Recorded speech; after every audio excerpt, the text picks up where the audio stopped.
Good evening, Patriots. Just a little disclaimer for the lawyers. RPN is not responsible for the views, actions, or opinions of its guests or advertisers, and any appearance on this channel is not to be considered an endorsement.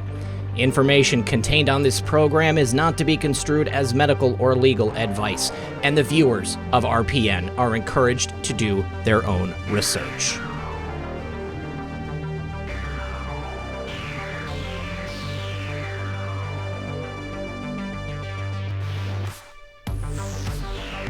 Oh yeah. Good evening, everyone. You're listening to Red Pill 78. I am the corruption detector, and this is your Red Pill News. Hope everyone's having a lovely evening. Had a pretty good day myself.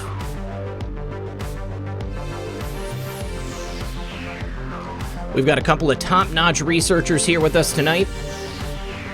First off, it's going to be Lady Anon. You guys are all familiar with her and her work. And also joining us is a longtime friend of mine, Harry Hubbard, of the Illinois Caves fame. We're going to have a lot to talk about tonight, guys. See Patriots from all across the globe. Please do me a favor, guys. Like and share this broadcast. Help us get past the censorship. Mel C, thank you very much. I'll read that in just a sec. All right, guys. Please do sit back, relax, grab your popcorn, and we'll be right back after a brief word from our sponsor. Stephen King once wrote, "Panic is highly contagious, especially in situations when nothing is known and everything is in flux." Well, the world we live in today is in flux, and it's filled with a flood of information that's often as much gossip as fact. Now, that makes it hard to know what the situation really is, and it also makes it easy for people to panic and make bad decisions.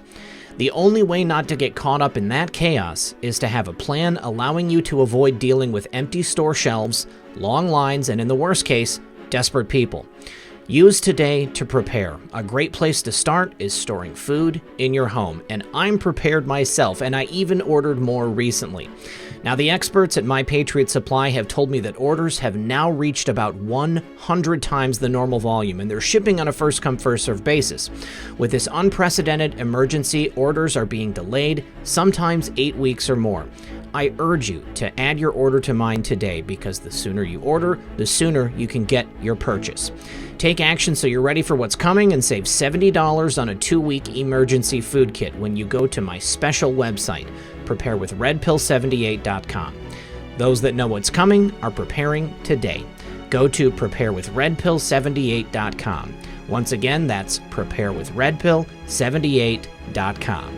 And remember, when you support my sponsors, you support this channel.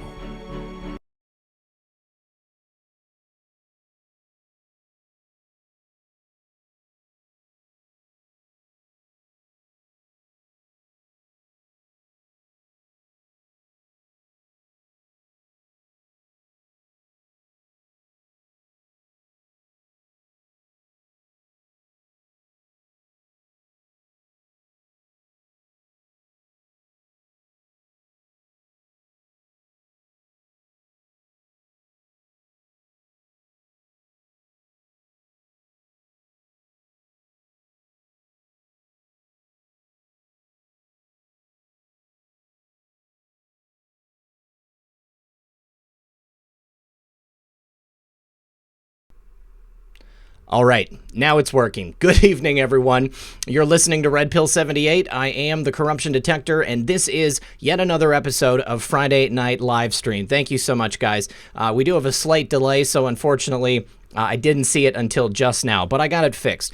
You guys, I did slow the chat down. It's at 90-second slow mode, so please let me know if it's too fast. Obviously, right now, everybody is telling me that they couldn't hear me. But we got it fixed now, so everything should be good. I need to say thank you to Laughing Mom for joining as a member. Thank you to Lily Coy Butter Lover for also joining as a member. And then also thank you to Mel C She said, when you know RP78's coming on and you look at the clock at 21:59, timing is everything. God bless Patriots. All right, I will slow the chat once again, at least until everyone gets their no sound messages out, because we should be good to go now. Yeah, 5x5. Thanks, guys. Appreciate everybody having my back there. The plaid is back. That's right.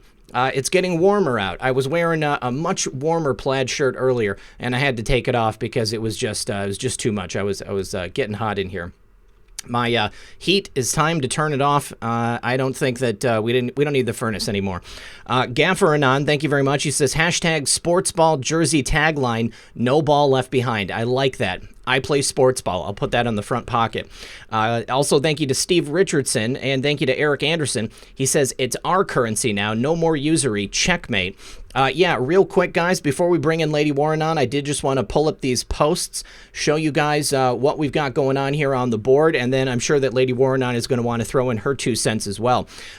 But the new post we had tonight, 3904, Patriots in control of the Federal Reserve System. This is great because this is what I've been expecting to happen. The federal government absorbing the Federal Reserve, making it, in essence, a federal agency. What this does is allows for minimum disruption to the financial system.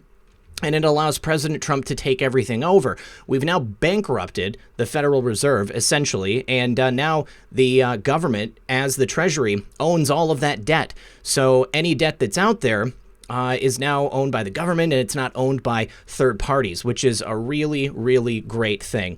Thank you to Cindy B for joining as a member, and thank you Christopher Bayonne. He says, Beaumont, Texas, let's go, rip the Fed.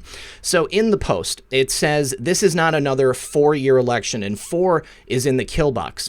Now, my mom's friend, Catherine, very astute girl herself, she sent me this awesome tweet thread from a guy named Cat Namus.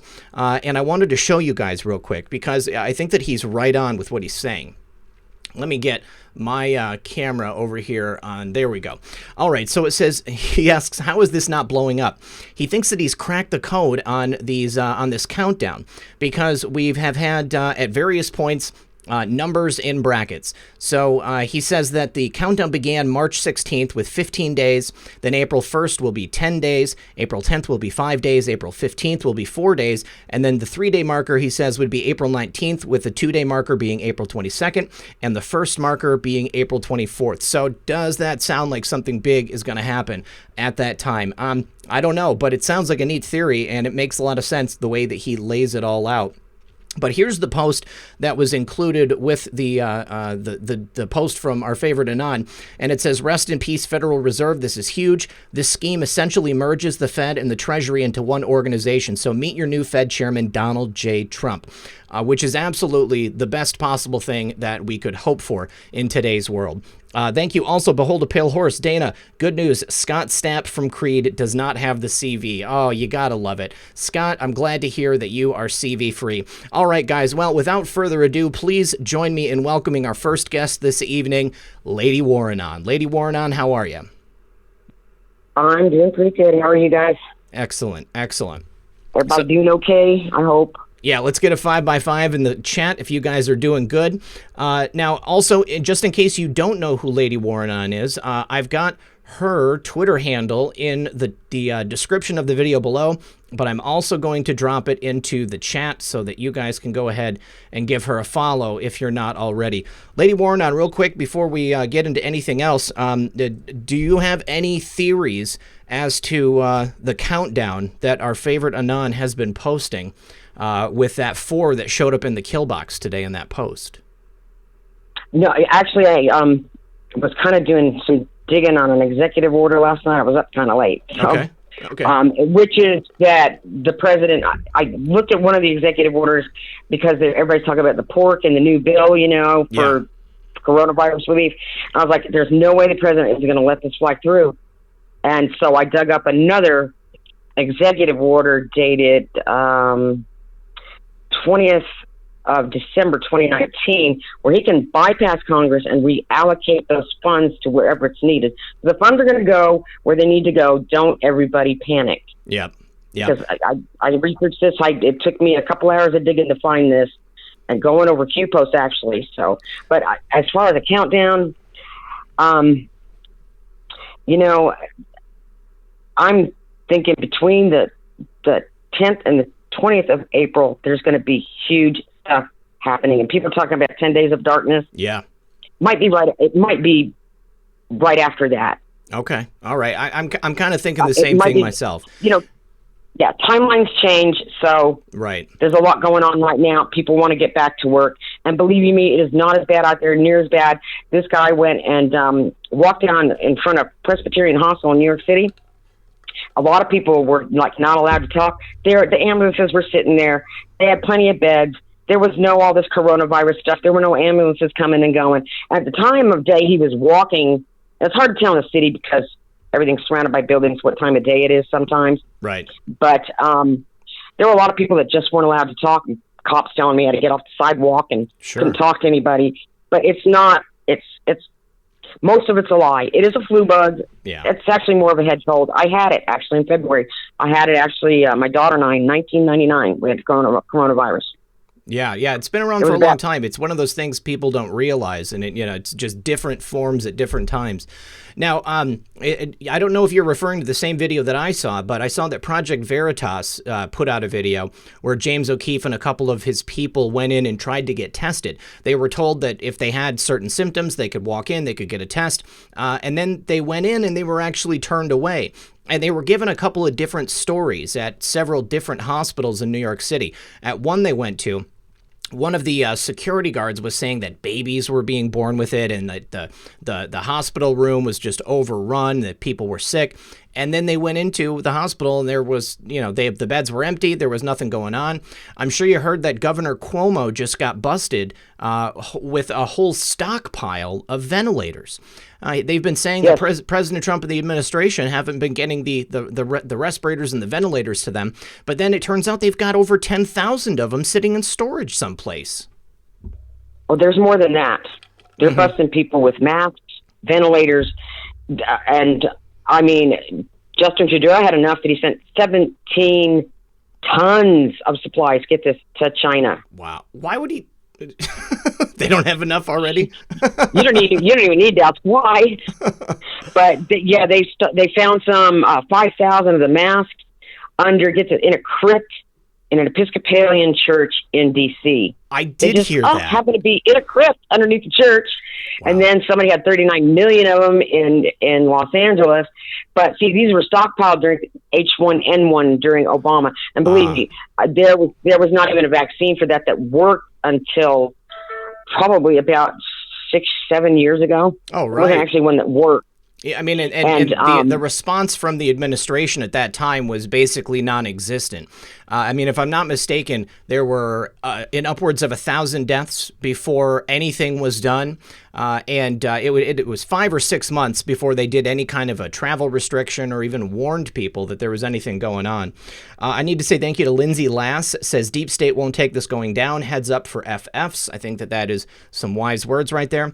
Philip says there was an explosion. There was an explosion in a subway tunnel today in New York City. There was. What caused that? Yes, there was.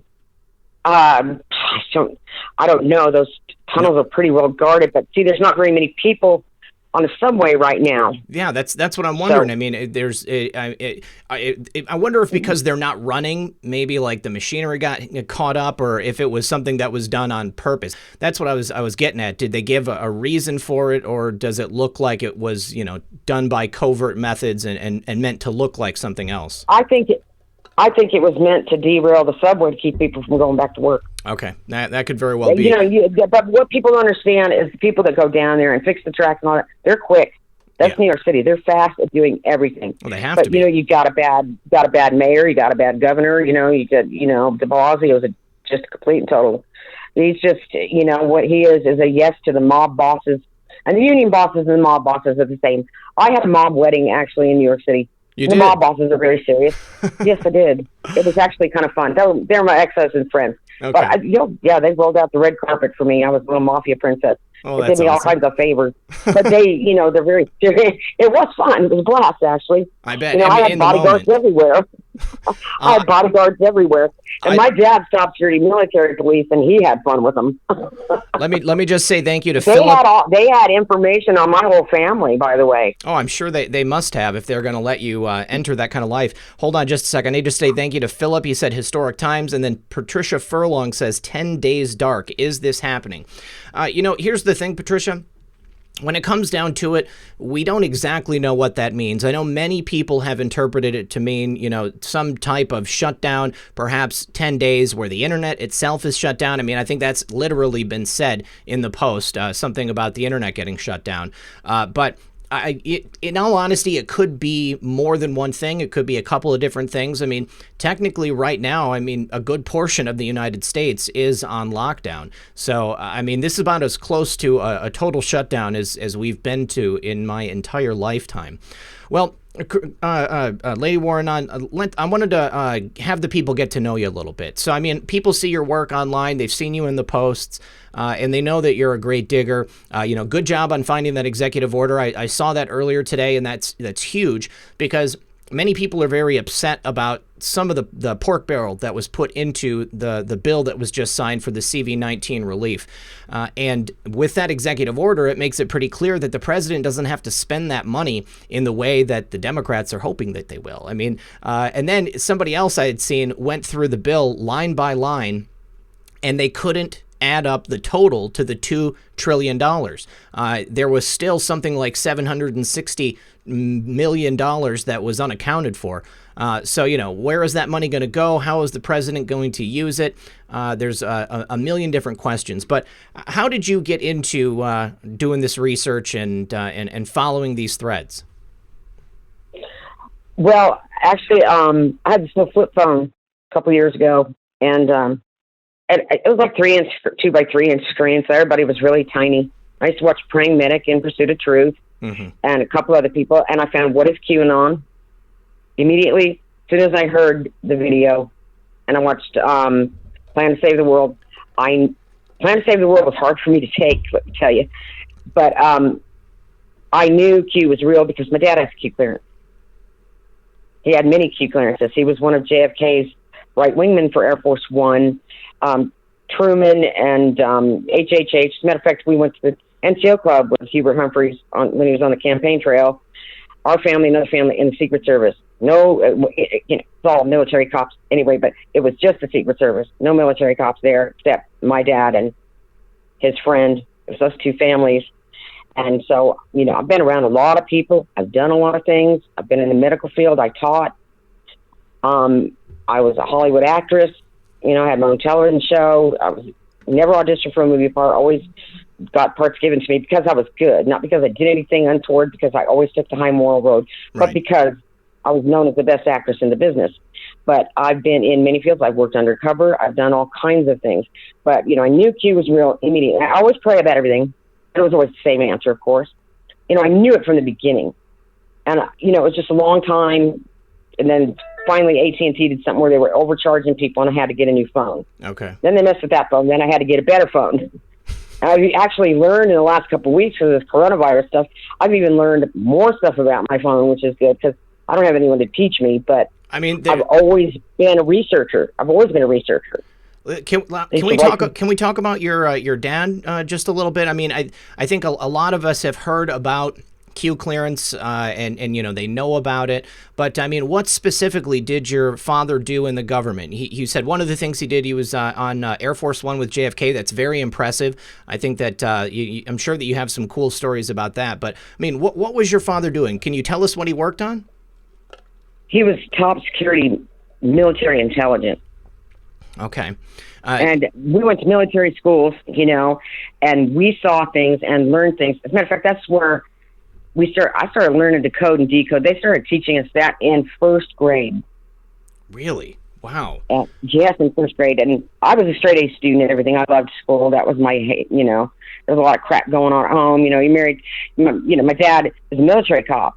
So besides being on the other side of the world and a lot of times not knowing where he was, sometimes he was in a squad car just doing his rounds in the neighborhood like a state cop would. Mm-hmm. He's so busy taking care of everybody else's problems, he didn't take care of a lot of ours. But did you live on base? Yes, of course. Okay. All right. One time we were living on a military base, and we're moving off those. My dad didn't talk about anything. Then later on, I figured out what it was. It was a meteorite storm, and my dad was picked to work with NASA at the time. Yes, there were meteorites everywhere. My mom threw mine away. I was furious. I never yelled at my mom. I said, when's the next time I'm going to get something from outer space? I buy really big ones, you know. And there was big alien talk back then, you know. Sure. It's not. But, you know, we had underground parking, even not. We were way up by the Canadian border, but there's underground parking there because they're all nuclear fallout shelters. Sure. So they were prepared for that stuff decades and decades and decades ago. But I will tell you, he did say cloning is real, and it's been around for decades. In case anybody wants to know, cloning is real. Aliens are not. Okay. Okay? That's one of the... You can have your opinion, but, you know, I'm getting it straight from the source. My dad went to all kinds of crashes. That was his job. Plane crashes, this crash, that crash, UFO sightings, all that. He went to those. So it just knowing what you just said, that clones are real, but that aliens are not, would the crashes or the UFOs that people would see, would that be the U.S. government's own advanced aircraft? Oh, yes, those are ours. Okay. Oh, those are ours. They also do, you know, you see lights in the sky, you see them quickly disappear. Yeah. That's called jumping space. So they don't have thrusters, so you don't hear the thrusters come down from the sky. Right. They're not fuel. It's like... they're not propulsion engines. It's like going through space-time. It's like the Einstein-Rosen bridge. They just slipstream right through. But, you know, like you see on Star Trek, warp speed, that kind of thing, you know. Yeah. But, well, you know, if you watch I was a Trekkie fan, and I was thinking, you know, a lot of that stuff is real.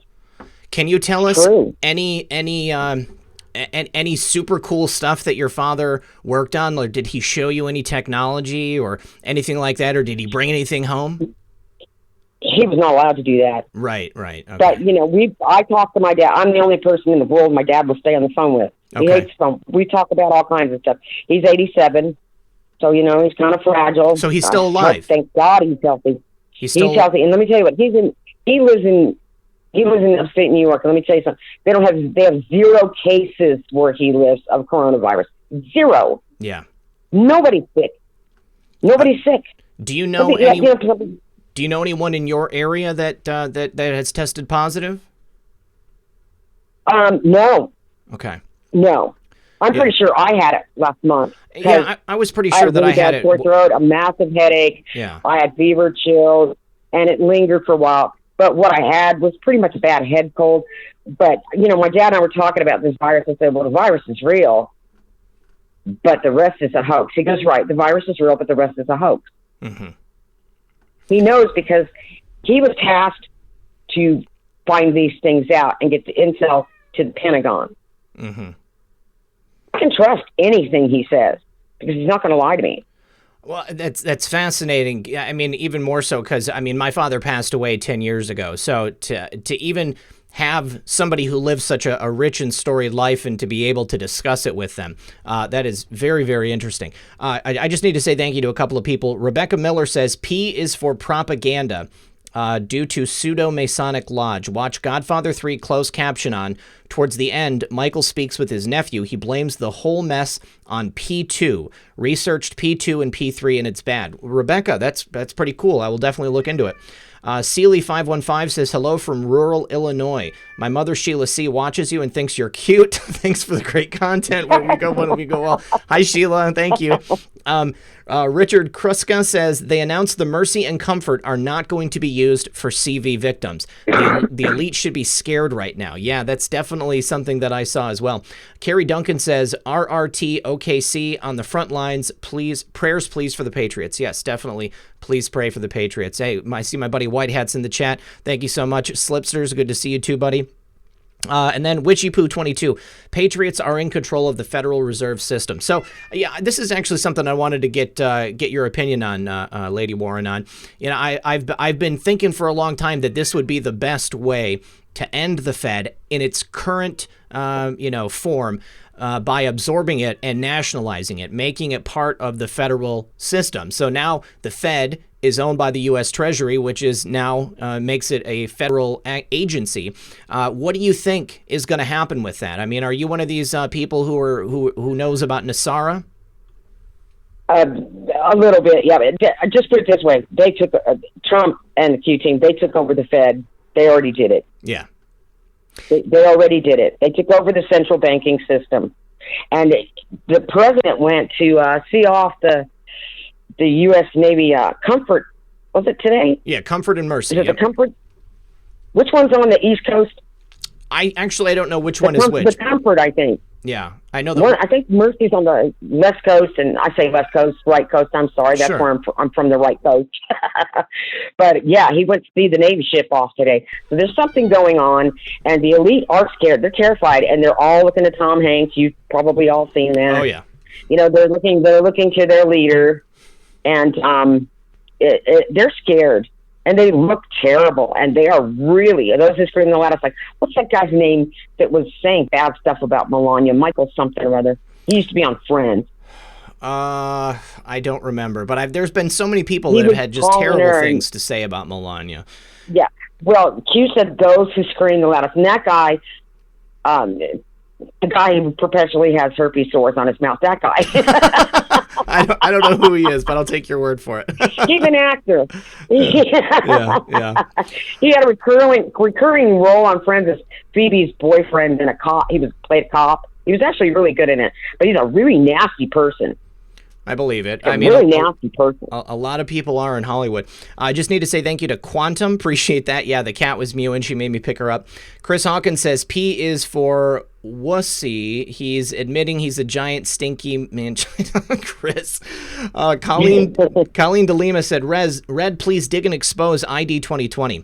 This Gates nefarious outfit appears to be part of the master plan to force vaccinate and chip us. Anyone have any info? Do you know anything about ID 2020, the Bill Gates venture, Lady Warren? Yeah, I've been digging on him a lot lately. He was saying recently he wanted to give everybody this vaccine to see if they had been tested for coronavirus. Yes. There is an ID chip in one. I've seen them. Yeah. Matter of fact, I've seen the explosives that were plastered in the wall, and what they did with the putty in the Twin Towers, you know. Yes. I knew that a plane could not take them down. I knew that. Yeah, definitely. And President Trump had his people out there helping clean up and helping people, and you know, people have no idea how generous he is and how kind-hearted he really is. He is so generous to people. It's true. You know, I think that anybody that was paying attention, you know, for anybody who's been paying attention for any length of time knows the character of Donald Trump. I mean, he hasn't changed as an individual. I mean, except that perhaps he's had a deeper faith in God. And, you know, he's always been a good guy. He's always been somebody who helped out.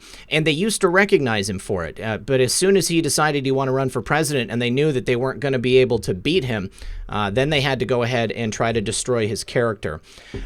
So ID 2020, is that that is the microchip program that Bill Gates is trying to do to determine whether or not people have been exposed to CV-19? Is that correct? Just to supposedly see if they've been tested.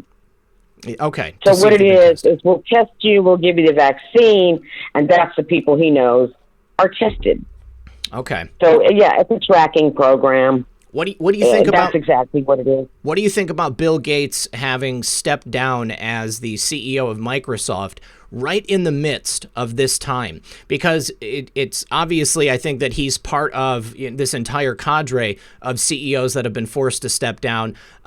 And I think that it's no mistake that it's happening in the midst of something that really should be his moment to shine. I want to get your answer on that in just a sec. Joshua Thomas said, "What an exciting time. Thank you for providing informative content, way better than the MSM."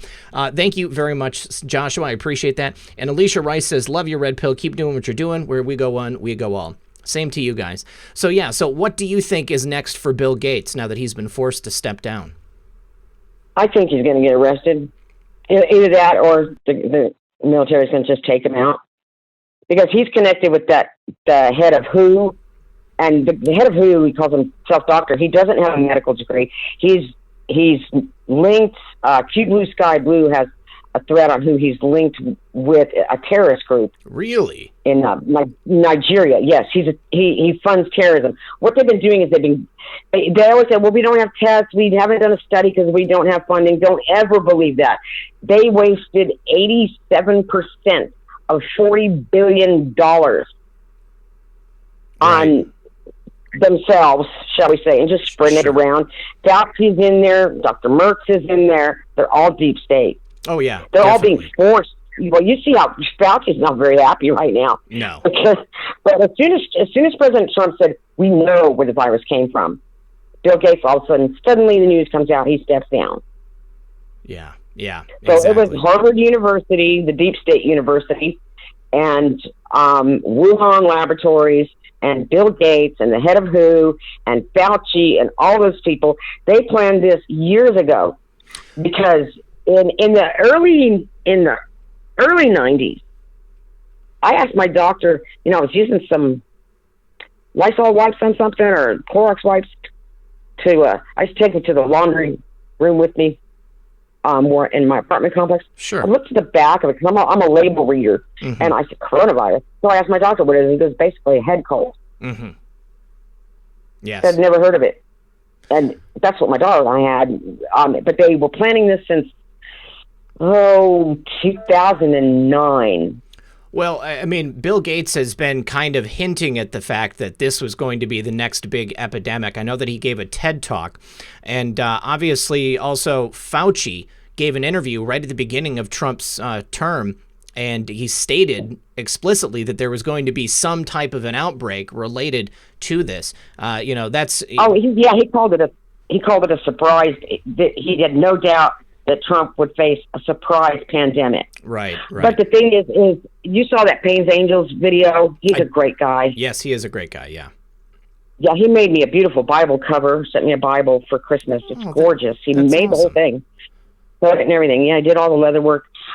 He's a really, really intense Christian, and he just loves God, and he loves the Lord. But panic is the pandemic. Shut down all of the Western economies and shut down the global market. And guess who? When all the stocks fell drastically, guess who bought all those stocks? Guess who bought the gold? Who? China. Oh, did China? They? Well, I'm not surprised. Yes, they did. I mean, yes, they did. And so it was because they want to be the head of the new world order. Oh, yeah. And what they were doing in Wuhan was the virus was in the vaccine. Mm-hmm. They were using 5G in Wuhan. Totally, the first city that was completely set up. They've been setting it up around here. It stopped recently, but they're trying to set it up in schools. Why schools are shut down because someone caught them doing it. I saw that video. Yeah, the guy caught him, so that's good. I'm glad people are aware and awake. Yeah, the world is so much more awake than people know. But they wanted to stop. We had all these Trump rallies, and they wanted to stop that and re-election chances. And all it's done is make Trump's popularity and people that never liked him vote for him now and sing his praises. Exactly. And a guy that runs does nothing but global stock markets is really angry. That's how I found out. I can't remember the video I watched. I was just doing some digging. And all he does is the global economy. And he's angry at what they're putting him and his family through, his kids.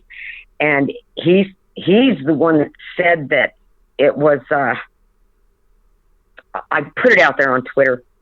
It's okay. Sometimes my stuff gets really buried. If I don't put it in the chat rooms, I lose it, Sure. But this was all in the last 24 hours. But he was the one that said that China wants to be the only economic power in the world and want to shut down all the Western markets, that they bought up all the stock and they bought up the gold. Oh, I What's believe it. not going to... Well, the stock market's going to soar again. Exactly. If anybody knows the stock market, it's President Trump. Yeah. Plus, he took that money, that pork money, and whatever is unaccounted for, they'll find out what's where. Because when you get 1,404 pages didn't fall out of Nancy Pelosi's purse in a weekend. No, she's been working on that for some time. Well, this was a cut, copy, and paste in a lot of it. And then, you got Ocasio-Cortez out there talking about it, stomping her feet and flailing her hands. You probably saw that. Yes, because the illegals aren't getting checked. I And, did. there's a lot of illegals with tax ID numbers. They don't have Social Security numbers, but they have tax ID numbers. I've met them. Yes, I've seen it. They're, Yeah. they're not, their businesses aren't getting checks. And what's happening is America is being put back to work. Yes. So what Satan is meant for evil, God has and will turn for good, and that's what's happening. Yeah. And the reason, we were going back to that 10 days of darkness thing. Yes, please. Think about it. 4/10/20 Oh, yeah. for April 10th through 20th. Yep. Yep. And I think, and 10th being the president's birthday. Well, no, his birthday's actually in June. Okay. Just 4/10/20 is his Oh, is it? initials. Okay. Yeah, and Oh, that's right. Somebody said something about his birthday. That's right. I But know. anyway, I've even said it 4/10/20 here on the channel too. I keep getting it mixed up myself. I just need to say I thank do you to Michael Russell. He says P stands for Pay Sewer Trust. It very well could. P equals C, whatever that means. I Okay. still haven't figured it out. All right. And then Claudette Petchert, thank you very much for that. And then Romeo 7 Smith, how will Trump announce to us all the arrests and where are those people and where those people went? I can't even imagine how he will explain it. That's a great question. I don't know how it's going to happen either. I think that there's going to have to be some significant disclosure taking place. Crypto Beatles, thanks, buddy. He says Trump is playing 5D chess. It's incredible. In one bill, one act, he takes over the Fed, merges with the Treasury. We end up with our country our forefathers intended for us. God bless all. Where we go one, we go all. Thanks, Robert. Appreciate it, buddy. Law Dog says, hey, sister, mercy and comfort on each shore, God's hand to hold us. Do not fear. That is totally true. That is great. Hallelujah. Great. Thank you, Law Dog. All right. I Well, want to tell you something about military arrest, okay? okay, please. I've been under martial law where I lived. Where? Oh, because you're Okay, and on base. we've been what's called quarantined to the base, not because of an illness, but just quarantined to the base where we couldn't go anywhere. And, we had to ask our dad, is the pool open, is the theater open, is the bowling alley open? Yes, yes, and no, or all three, or no, period. Sure. And no one. But during military arrest, you're not going to see what you think you're going to see. How will it be? This will be done under the cover of darkness. It's I tend It to will think not so. be like they will not do it like you think they're going to do it. So like nothing out in broad Because I daylight. told you about being hunted. I told you about being hunted by the deep state and getting a Yes. police report filed that went on to the Pentagon. I went out to the base and filed a police report. Yeah. And went on to the Pentagon immediately, and then they saw who my dad was, saw who I was, because they wanted me to go work for them. But they wanted me to go to work for the FBI.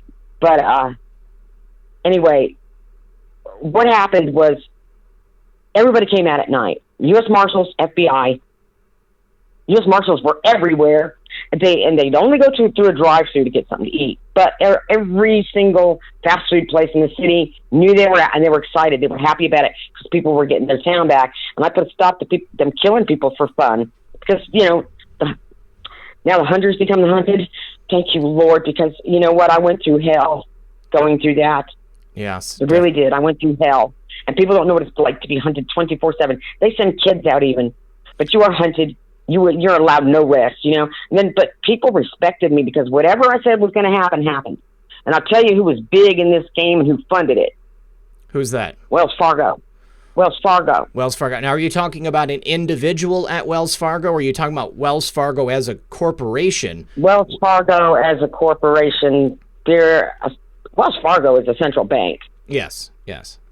And they were giving out millions of credit cards under other customers' names. Don't ever get with Wells Fargo or Bank of America because they are not banks. They're money laundering operations, okay? Yeah.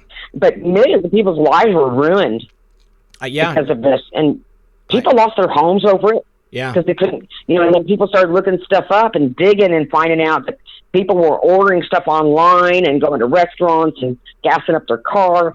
And they would give people that were really young, didn't know anything, just wanted to kill people and put them through torture and hunt them. Mm-hmm. God foiled all their plans, put it that way.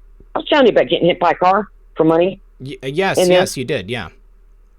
Well, yeah, listen, tell the walker got. I have a walker. My walker got busted up. I went flying, and I came off without a scratch. Wow. Because I know my God. People know your God. Stay in the Word. Know there are angels. They are real. I've seen them. They're huge. And I came off without a scratch. I wasn't even shook up. I was mad. Good. I was very mad, but I was not shook up. Now, I got hit at about, these people blew their lights on right, and this lady said, I don't care. People converged on that vehicle and made them stop. And the police said as long as their car was okay, they could go, because some of the cops were in on it too. I'm and I walked sure. up to this big cop. I looked up at this cop and said, I have a scratch on me. Came off at a scratch. I said, I'm not even shook up. I said, that should scare some people. He goes, it kind of does. I said, it should. But everybody knew if I prophesied something, it was going to happen. Well, you had that's just the way it was. You had the full armor of God, Lady Warrenon. Listen, I want to thank you so much for joining us tonight. My second guest has arrived in the waiting room, so I want you to tell people where they can find you and tell us what you got planned for the future. Well, my Twitter handle at Christine Polone, POLON1. That's my handle on Twitter. Yep. And what I'm going to do is just, I am really literally, because I am in the very final stage of MS, I'm literally laying my life down to help get this country back. I'm literally in this fight. I've always been in the fight. Mm-hmm. Because I saw so much growing up. I saw so much injustice from the military-industrial complex. There are people underground in cages being tortured, people. So we need to pray for the victims, just like you said, because that's why all the bunkers have been getting blown up and all the earthquakes everywhere. They're getting people out first. That's right. But and somebody else... It's what's called storming the bunkers. So pray for these people and pray for the Q team. Pray for the operators that don't even know why they're going in. They're just given instructions to go, and then do this, Yeah. They get instructions before they go in, but they may not understand all of them, why they're going where they're going, and they get briefed on the way. Right. But, so it's very secretive. You're not, a lot of people know what's going on. You're not going to see thousands of arrests at one time. It's the first high-level arrest where there'll be mass. It will, it'll not just induce it, it'll provoke it. People are going to want to know. Well, and then they'll start following. Before you go, Lady Warrenon, I want to know who you think the first arrest is going to be. Well, I keep seeing 44.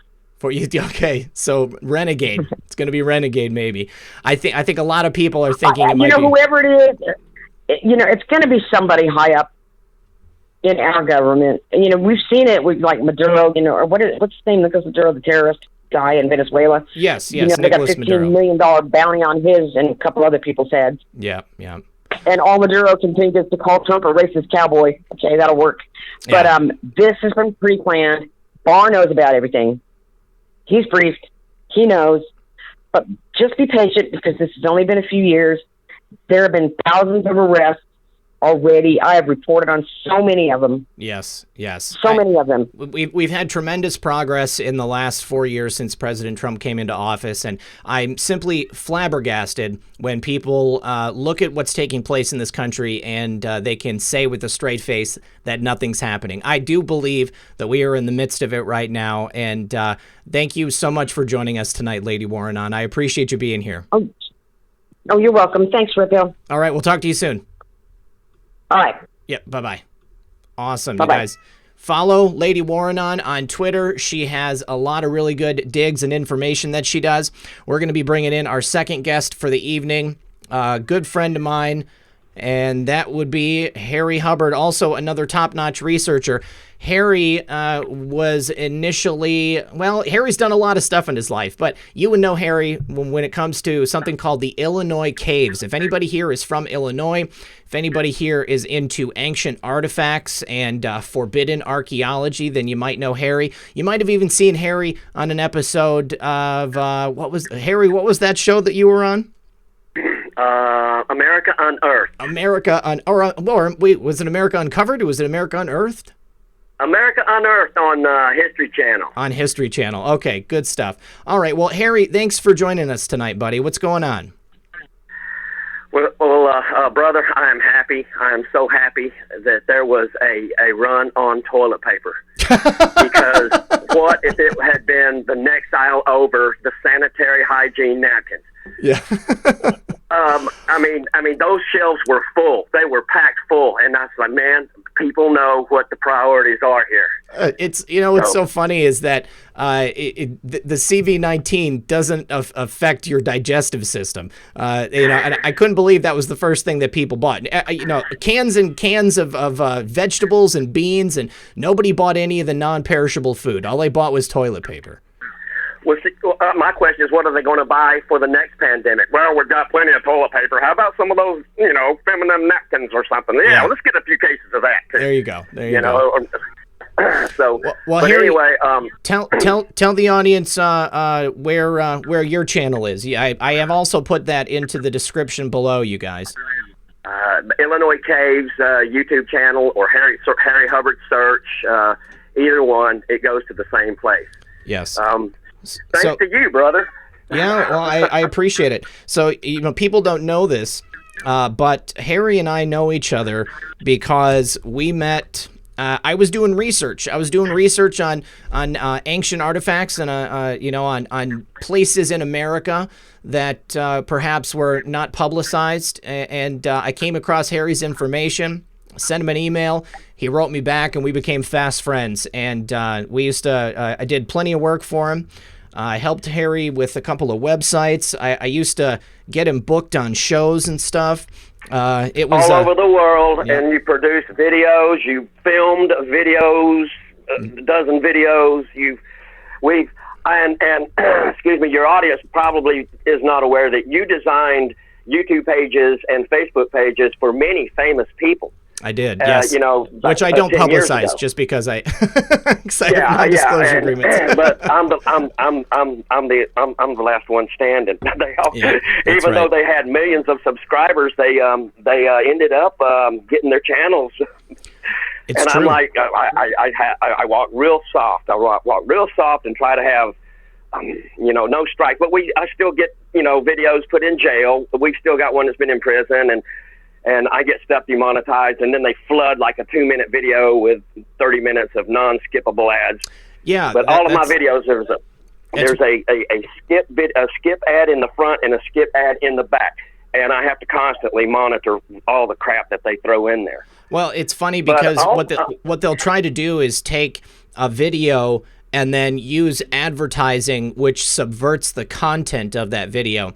Like when Mike Bloomberg was running for president, for like 2-3 weeks straight, they just put all Mike Bloomberg ads on my videos, trying to make it so that, apparently people who were supporters of the president would then watch a Mike Bloomberg ad and then they wouldn't want to vote for President Trump, which is just absolutely ridiculous. I need to say thank you to Law Dog. Hey sister, mercy and comfort on each shore, God's hand hold us. We already read that one, thank you. Nimvin says, got in here late, missed some, but wow, great show so far, and it will continue to be so. Roland G says, Red Pill 78Q said, post 416 said Soros takes orders from the Pope. P equals Pope. We'll pull that up here in just a minute. Then Law Dog says, God, hold that ballerina in your arms, definitely. Filled with Hope says, I heard a thought that the TP shortage was created so people would stock up and be prepared for the 10 days of darkness. If that is the case, then that's great. The only thing that I don't have enough of right now is toilet paper. I'm going to have to leave the house to get some toilet paper here pretty soon. And then Baby Yoda says, Mr. Whipple created the toilet paper famine. Seriously. Yeah, that's basically it. So that's funny. So Harry, you sent me some stuff in the mail here. We've got this is money from the Bank of Hell. Now, is this a joke? Like, do they actually have a real Bank of Hell? Like, I mean, do they think that it is a real thing, or is this just funny money? Well, man, you've got the currency. Now, they say that you can't take your money with you, but this is they don't take American Express in hell. There's no Visa in hell, but the hell banknotes are the only thing you can spend in hell. So you can, because I guess the cabaret is open, brother. Yeah, 24 hours. So this is what we'd want to send to. I made you a millionaire. I hope you didn't spend all that in the same place. No, I've kept on to all of it. It's very interesting, very colorful. This is what we want to send to Hillary and Michelle and all the likes of them. But So, Harry, you've been researching currency and different monies and banks. Did you hear earlier that basically the federal government has nationalized the Federal Reserve? So I was wondering, just based upon your research, what do you think that that's going to do? I mean, a lot of people have been hoping for a debt jubilee. A lot of people have been hoping for a debt holiday, the national debt to go away. Do you think that's something that could happen? A chill is running up my spine, because this could possibly mean the first time in history that money has actually been worth something. Right. It blows my mind. I'll just have to wait and see. But I was collecting currencies like 30 years ago, and that's what I basically show in breaking the currency code, is all these currencies and the people who manufacture them, and how all of these countries' central banks are all tied in to the World Bank, and it's just basically a circle of fiat money that's understood as real estate, buildings, livestock, human livestock, and such. It's all these countries that have this beautiful money, and you trace it all back 30 years ago. I even show some stenographs on some of these bills, and it all boils down to they're all tied in together, and they're all tied in with the biometrics and this big company called IDEMIA. And what is IDEMIA? That's a French company that next time you go to your driver's license bureau to get your license made, yes, notice the names on the cameras up in the ceiling. Notice the names on the software that you're taking your test. Notice the camera that they're shooting your picture. Now, if you go to and get a driver's license, you look at the camera, they are shooting your biometrics, and boom, all of that goes straight to the warehouse in probably Australia. Wait a second. So you're saying when they take your picture for your driver's license, they're not just taking your picture for the license, they're also mapping out your biometrics so that they can put it into a database? Yes. The name on the camera, IDEMIA, that's what they do. And they have a YouTube channel. Really? And they pour millions of dollars into videos that have, like, after 6 months, 100 views. I have a question I want to ask you about that. Rhonda Mayer, though, said, I'm waiting for Methods and you to break down the change with the Fed. We will on Sunday. 27 Sparkle says, thank you for all you do. Thank you, 27 Sparkle. And then Tanette Booth says, need TP? Try feminine wipes or hemorrhoid wipes. That's right. We've got those in spades too. So with the information that is gleaned from the biometrics, taking these people's images and sending them off, do you know, are they open about what they're taking that for? Is it so that they can just maintain a database of people, or is it to teach AI to show a system how better to analyze a person's face and identify it? Or are they selling your specific biometric information, and then who are they selling it to? Why is a French company manufacturing the cameras that are in my Marion County license bureau? Right.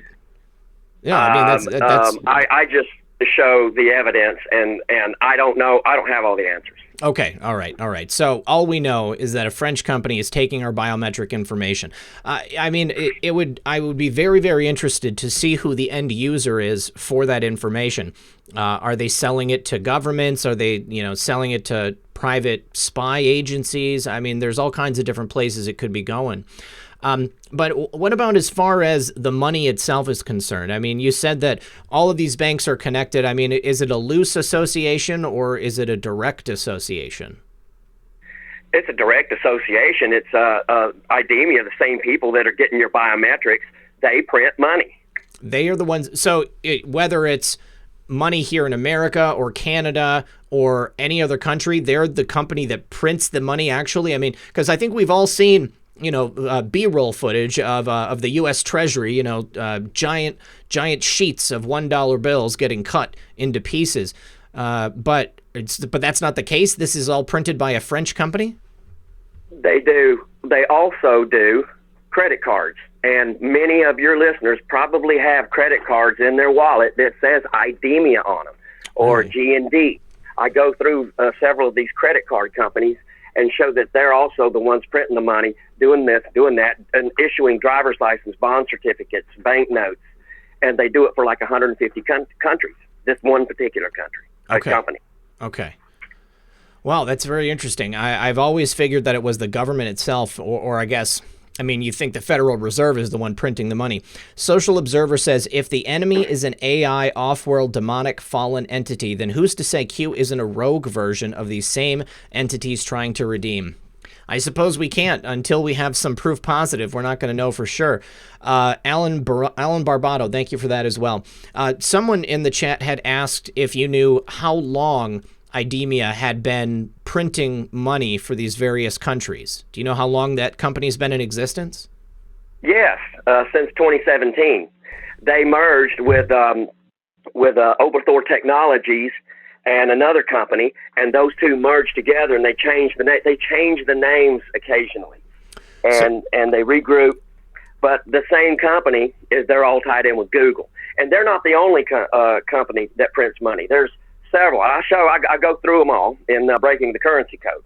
Okay. But there's several. Does IDEMIA print American money? No. Who prints American money? The American Banknote Company prints American money. Okay. All right. And who owns the American Banknote Company? Well, you got me. They print other people's money too. Okay. All right. So multiple countries. They're all owned by they have to be owned by the same cabal. Otherwise, that would be the only way to keep the value up. Sure.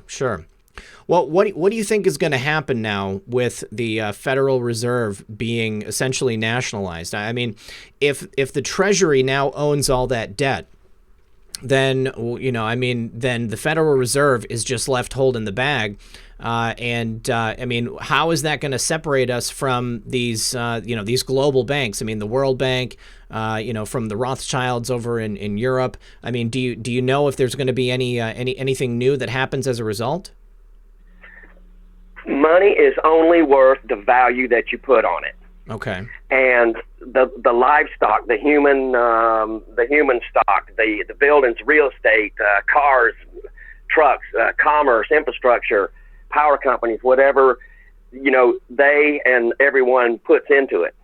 So, okay, so this is a concept I want to discuss, because I think a lot of people have been told that their birth certificate lists them as collateral for the debt.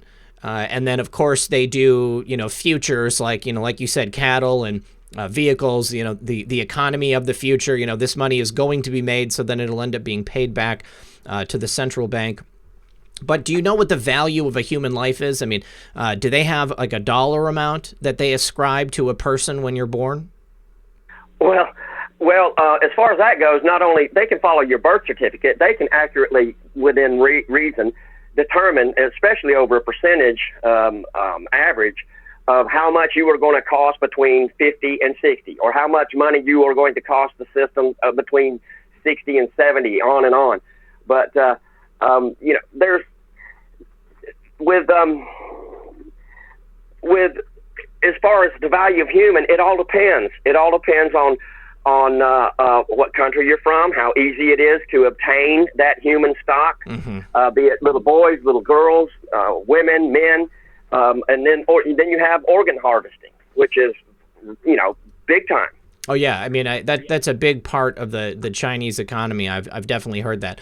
I'm actually going to have a guest on in the future who's an expert on the issue of organ harvesting in China, of the Falun Gong. A guy named Mitchell Gerber. Have you ever heard of him? I don't know. I heard a guy the other day on the radio. He was real good. He was an expert. It might have been him. What did I hear him on? Tony Perkins' show. I think that is the same guy. I'm pretty sure that's the same guy. He's got a website, stoporganharvesting.org, and I had read an interview with him in the Epoch Times sometime last year. I did some coverage on it here on the channel, so I'm definitely looking forward to having him on. So with all of the commodities and stuff that go together to make up the value of people, I mean the idea that these companies are just printing money and producing it out of nowhere, I mean, it really doesn't have any value. I mean, not really. It's just whatever they put on it, you know? So if go ahead.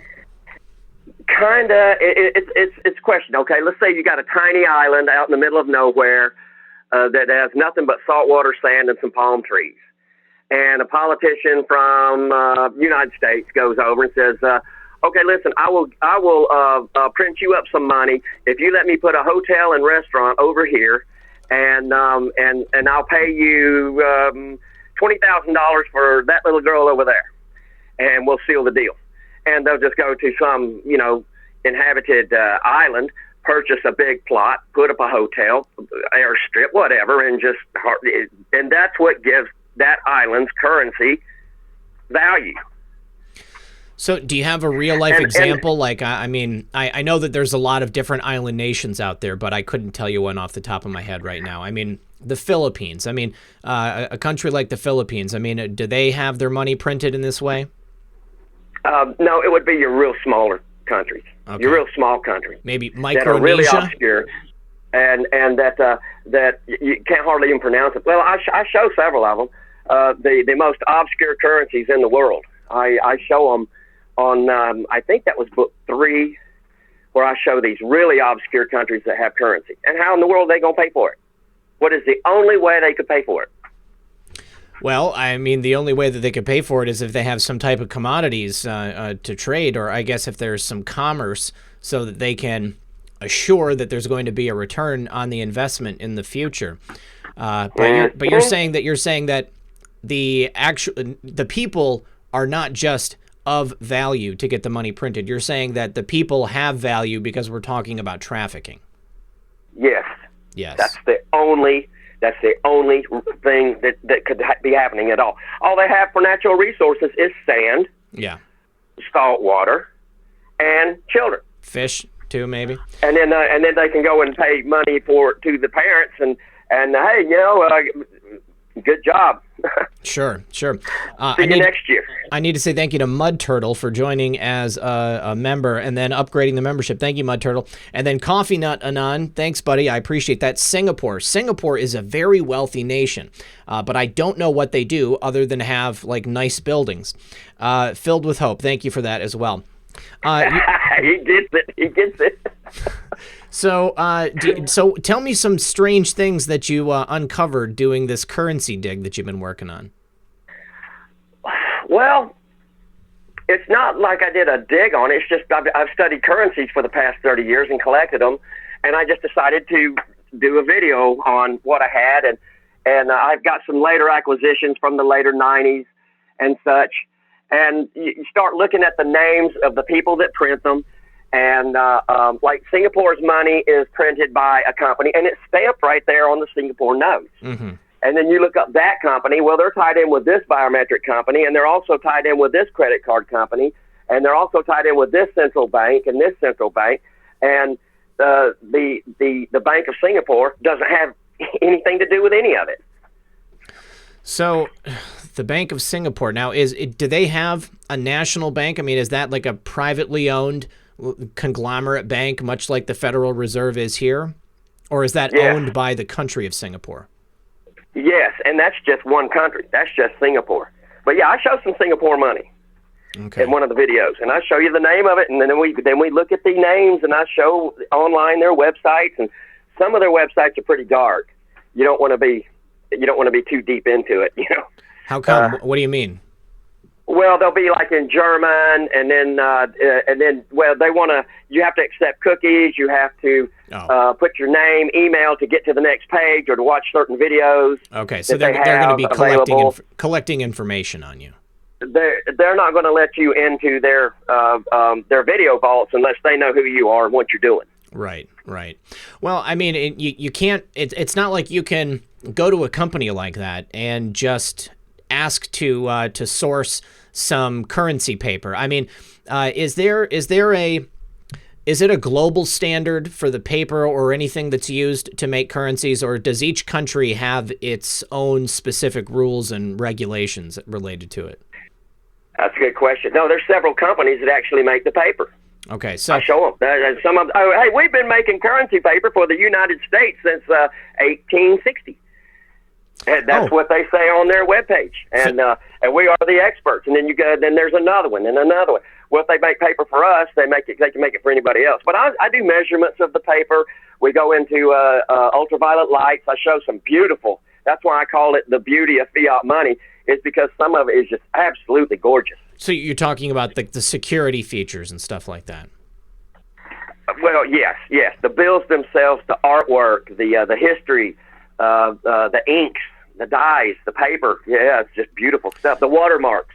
Yes. I need to say thank you to Alan Barbado for joining as a member. And then Filled with Hope says, I'm from Singapore. It's owned by the country. So it is definitely owned by the country. Okay, thanks for that. I appreciate that, Filled with Hope.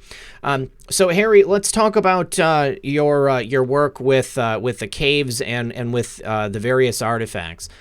Because it was I guess it was almost 2 years ago now that you were on the program for the first time. You were one of my first guests. And we probably have a lot of people watching right now who don't know about your work with the Illinois caves. So, well, shortly after that, it's kind of odd.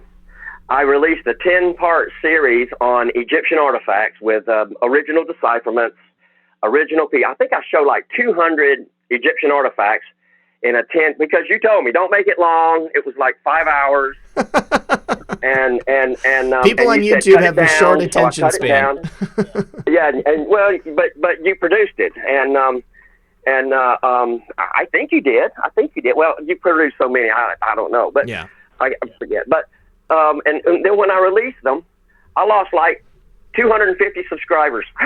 So that's crazy. When I release the coin videos or currency videos or whatever, I lose like 100 subscribers. Well, they're not working for you. You know, I mean, this platform isn't trying to help out.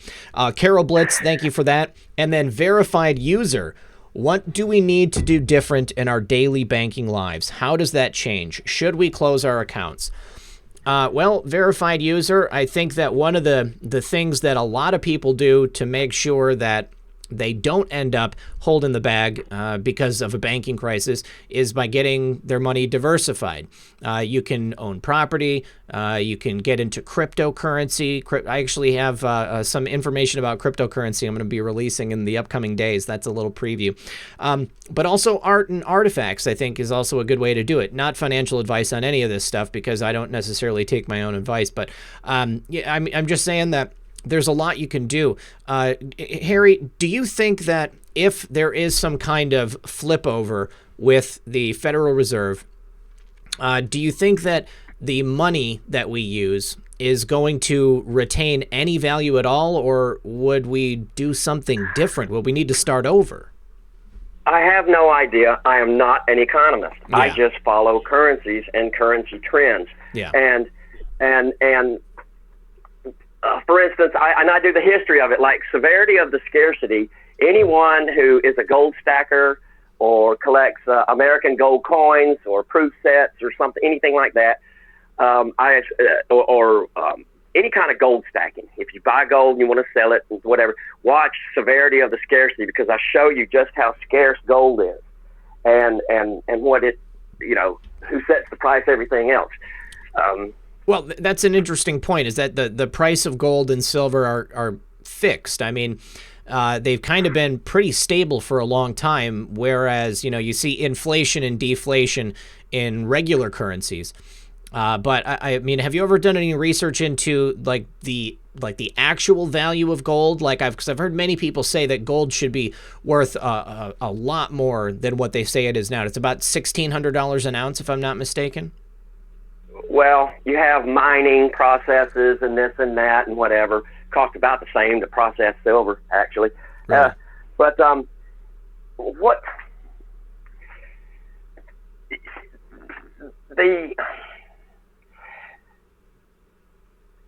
don't think there's got to be two guys that know each other well, that wake up in the morning every day and say, this is the price of gold.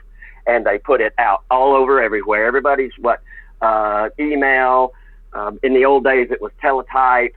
and that's got to be what it is. There has to be a cartel, and the big guys, they have warehouses, and they stack their gold in these fancy bricks. You have to a pallet that holds gold costs $650, and it looks like railroad ties. Oh, I mean, it has to be very heavy, I would imagine.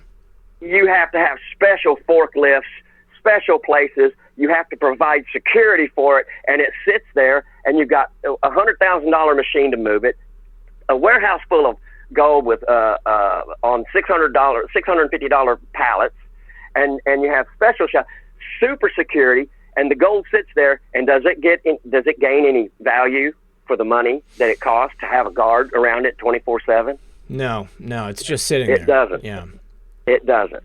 And that's what the severity of the scarcity is about. Kind of leads into it, because I got the inspiration to do my currency collection from severity of the scarcity, and I got severity of the scarcity from my ancient coin videos, because I collect ancient coins for decades also. Harry, let me just say, Candace Estave asks, what does a reset mean? When I talk about a reset, I'm talking about like a revaluation of currency, or moving from one currency system to another. So, Harry, in your time examining currencies and following these trends, have you seen any countries that have done a currency reset? Maybe, we're using one type of currency, and then maybe there's a new leadership, or there's a coup or a junta or something like that, and somebody else comes in, and then they end up changing the currency. So what happens in those cases?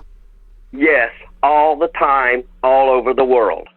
And it's all done by the clowns. And in my next series, which I haven't really gotten with you on a good name for, it's going to be like chaos and confusion equals control, or this or that. I show you I'm going to show it right there on the screen, where you can see who actually owns Bitcoin. The clowns. The clowns. And it's right there in front of everybody.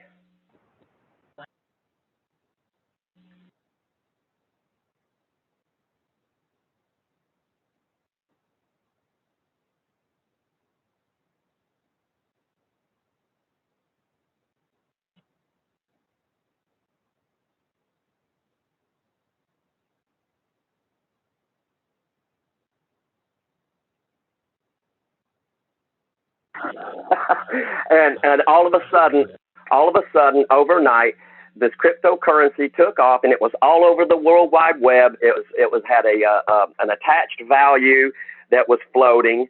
Well, but when getting back to your question about currency reset, yes, the clowns are doing it all over the world. Look at Venezuela. Venezuela is one of the few countries, I believe, that still prints their own currency.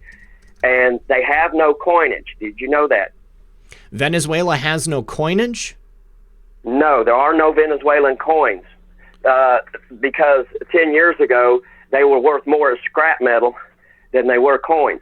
And there's another country on this planet that also does not have coins. What's that country? Iran. Iran has no coins. Okay. Right. So everything they have is currency. But the clowns can go in and take over the banks. It's all run by our friends at the Central Agency. I don't want to say it too much. Sure, Clowns in America is good. You can say Clowns in America. I speak a lot of stuff backwards. I say the AIC all the time, the IBF, whenever I'm talking about President KFJ and things of that nature. I've just learned to kind of try to do that. I have a word, Eduardo Nedwans. You can't say his name. When you say his name on your show, boom, you get cut off like scissors cutting a ribbon. I know what you're talking about. You're talking about the guy Eduardo Nedwans. Yeah. The last name is spelled backwards, and it screws up the artificial guys. The contractor, yes. Now, same thing, though. Harry, I've got a question here from Social Observer. He says, should I sell or hold my Iraqi dinars? Do you know anything about, because this is a huge thing. My father, during Gulf War I, he went and bought, like $10,000 worth of Iraqi dinars and said, hold on to these. These are going to be worth something someday. And after about 25 years, I decided that they were never going to be worth anything, and I just sold it. I mean, for nothing, basically. But they're beautiful. They are beautiful. Have so many classic UV signatures. I mean, there's Saddam Hussein's bills are, for me, some of the most beautiful. Just want to say, everybody, Lady Warren says, I just found out that P equals C is Powell, chairman of the Fed. So P equals C, Powell equals chairman. That is pretty sweet. Good stuff. Yeah. Good catch. I like that. So, have you heard anything about upcoming redesigns to the American dollar or anything like that? I mean, are there any security features?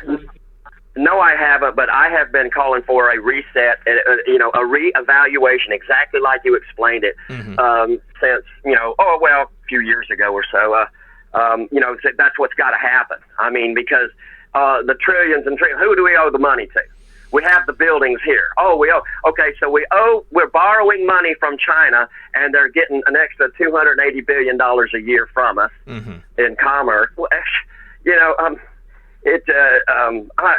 thank God for Donald Trump. Yes, absolutely. Absolutely, thank God for Donald Trump. So, from what I understand, with this nationalization of the Fed that's taken place, is essentially the Treasury has gone in and bought up all the debt that was previously held by the Federal Reserve. So now, with the Treasury Department holding all of that debt, which is essentially the debt of all Americans, then that's what's going to allow us to do a currency revaluation and do a reset. And then we can switch to the gold standard. Real quick, Red Crypto Knight says 4/10/20 Donald J. Trump Day. 4 + 10 + 20 = 34. 34 divided by 2 = 7. Q plus Q is Q plus. Donald J. Trump, Q plus. Also, 4/10/20 is Good Friday. POTUS wants us back by Easter. Yes, I think POTUS does want us back by Easter. So if we were to switch to a gold standard, what would you think might happen in terms of the valuation of the dollar? Okay, who's going to set the price of gold? Well, let's say just arbitrarily it's going to be the Treasury Department, because if the Treasury Department is now essentially the Central Bank of America, then perhaps I guess no, you're right. That's going to be set. Does it have gold reserves? Yeah. I would say never. There's never going to be a gold standard, and hope to God that people realize that, because if there is, everybody's going to have to send in their gold bullion and their gold coins again. Harry, do you have it on speaker? Yes. Okay, there is an echo on your end when I speak, so if you could take it off a speaker, and put it back to your ear, I'd appreciate it, buddy. Okay, how's that? Is that better? Yeah, I mean, it sounds fine to me, and I'm not hearing that echo. Sorry, guys, we got the echo all figured out. Yeah, we got it all figured out. So I'm sorry. Could you repeat that, saying that you don't think we're ever going to go on the gold standard again? No way. Who do you want setting the price of your gold? Well, I mean, let's say right now, I mean, are they transparent at all about how the price of gold is set? I mean, yeah, because you just wake up in the morning and you look on the market and it says that, this is where gold is today. And that's what everybody believes. Yes. Yeah. Exactly. Yeah. So and how that's is it what done? it's set.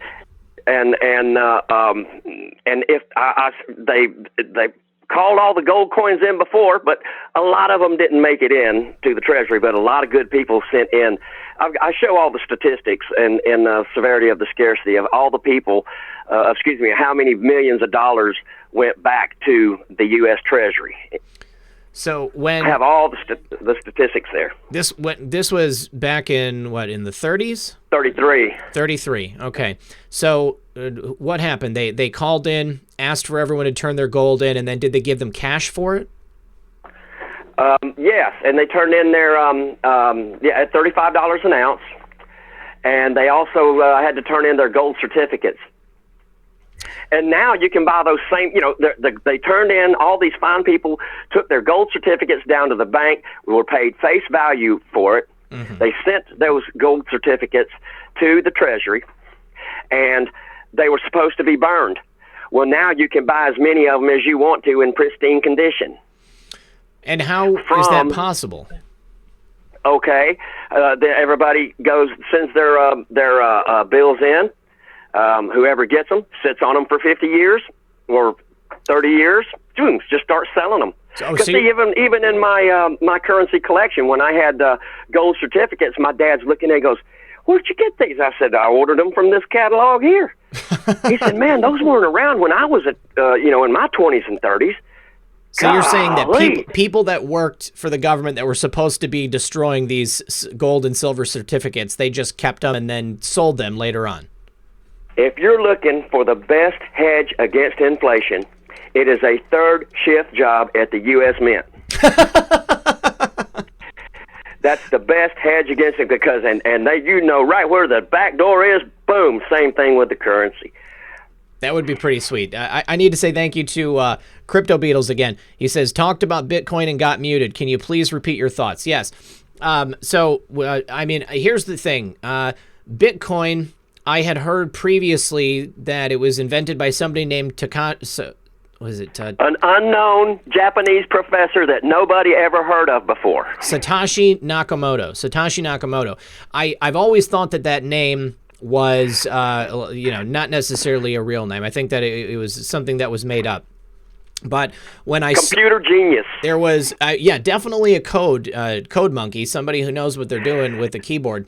But somebody showed me this list of all of these top, all these top technology companies, and it was 2 letters. Satoshi Nakamoto was from like all of these different technology companies. And I need to find it. I need to find it so that I can talk about it with some authority. But here's the thing. I mean, I honestly do think that crypto is a good way to hedge your bets against having your money get lost, because once so let's say that all of them, like the money is reset and it loses some value. Well, the crypto is going to be more valuable for people who are, interested in using it.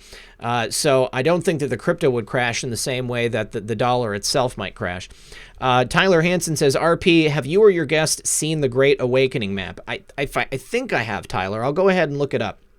Verified user again says, this should do away with the IRS. I would hope that it would do away with the IRS. I'm definitely interested in seeing nice. That would be sweet. Yeah. Chris Hawkins says, but we have God-given, very stable genius president that thinks and reasons on a much higher level and is anointed and ordained for such a time as this. Absolutely. I mean, no matter what's going to happen, guys, I know that a lot of people are just scared with the uncertainty, but no matter what happens, President Trump is there for a reason, and President Trump is doing a great job.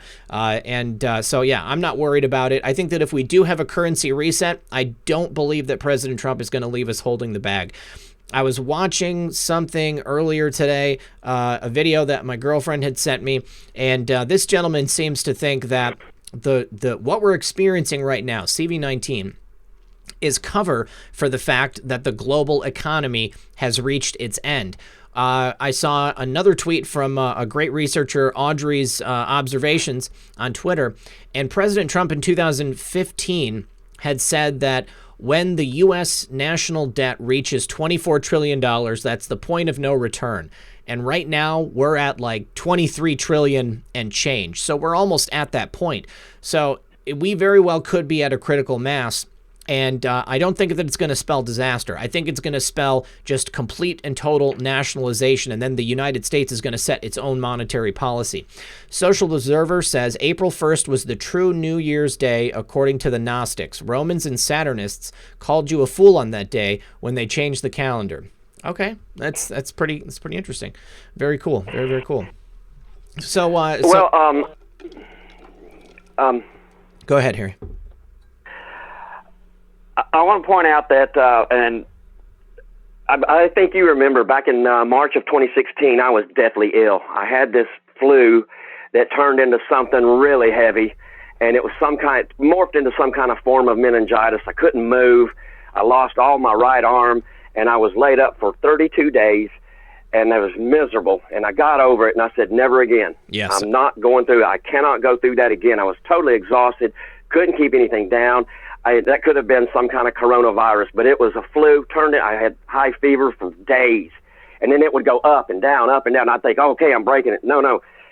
So what I started doing, and I want to encourage all of your listeners to start doing it, is every year from Thanksgiving to Easter, I wear a mask in all public places, and I also wear rubber gloves or nitrile gloves, and I wash the gloves with the hand sanitizer. That's what I do. But the worst thing that anyone can touch without gloves is the gas pump handle. And I believe a lot of viruses are spread from the gas pump handle. Oh, of course. Wear some kind of protection whenever you're fueling up your car. Well, even just opening public doors. I mean, I don't leave my house all that often, and I certainly have restricted my travel since all these travel bans went into effect. But there is sometimes that I have to leave the house, and public handles are definitely the thing that I'm worried about the most, because you never know what's going on. Lady Warren says that Trump just appointed John Voight, Mike Huckabee, and 8 others as Treasury trustees for the Kennedy Center. I saw something about that earlier today. And that was already on there too before the show started. Yeah, wasn't there also quite a large appropriation for the Kennedy Center in that stimulus package that just? I think only 250. I think it was like only 250 million. Oh, and just then just a small Valerie amount. Jarrett sits on that board, and and what's the other guy that sits on that? Valerie Jarrett and Susan Rice, I think it is. Yes, yeah, you're right. Both of them. Wheezy Girl says Q 2619. Let's go ahead and take a look at Q Post 2619. Now, just so you guys, I don't know if everybody is aware of this, but qmap.pub, they are the ones who determine the titles of the posts. It's not Q Team, but the post itself is gold standard coming back. And this is definitely one of the biggest reasons that I think a lot of us are waiting to see if the gold standard is going to come back. Because here's the question, do we have the gold? Yes, gold shall destroy the Fed. Now, there's been a lot of... Who's gold? Well, that's the thing. I mean, there could be... Your gold? Yeah, I mean, there's all different kinds of times throughout history that maybe gold just disappeared. I've heard before that, Fort Knox should be audited because people are not sure whether or not the gold is actually there. Then we've also got all the gold from Imelda Marcos. Who's the other guy? General Marcos or whatever? But as I show you in severity of the scarcity... Yeah. China already has their tungsten gold brick, and the market is just flooded with slugs. Okay. Flooded with. I show it right there. This is something I've heard of before. And fake gold coins and fake gold bullion is just the market. I'm just telling you, anybody who wants to invest in gold needs to see that severity of the scarcity. All right. Let me start with number 5. All of my videos, you can go backwards. Okay. Because my videos, each one, I want it to be timeless. I want it to be just as current 40 years from now. Well, some of my most popular videos are 25 years old. Yeah. Now, Niels Van Geffen says gold destroys the Fed, right? If Trump took over the Fed, we should see major changes in the Euro-Asia markets. I would imagine so. That's what concerns me. Okay, what are you concerned about then, Harry? That everybody else's currency value. What's going to happen to that? Their currency would be worthless. Here in the United States, it would be worthless. Well, how come? It's worthless now, but at least they could exchange it, Well, why do you think that the currency of other countries would be worthless? Would it be because the value of American currency would be raised to such a degree because we would be backing it with gold? Quite possibly. That's what remains to be seen. Okay. We live in interesting times. We do live in interesting times. All right, that makes sense. Kanga Anon says Trump's done gold deals with the Dragon family in China. Do you know anything about the Dragon family in China, Harry? No, but I'm sure Trump is smart enough not to get any gold from China. Zero, not a drop. I want to go back to that because tungsten has almost the same molecular weight as gold, right? I mean, that's why they put tungsten and then dip it in gold. It's just a little bit lighter. Okay, all right. So tell the audience what the problem is with that. Well, they can make gold bricks, and the whole inside, the whole core of the gold brick is tungsten. Okay, and how do they know? Well, I mean, is it just that every gold bar will have a slightly different weight, and so they just chalk it up to that statistical anomaly? I mean, can't they can't they like scratch the gold and see through it that there's tungsten inside? They got more tricks up their sleeve than Jackie Chan. What gets me, it costs more money to mine the tungsten than it does the gold. Really? Yeah, there's several metals that cost more money to mine, and the processes and the ore and everything.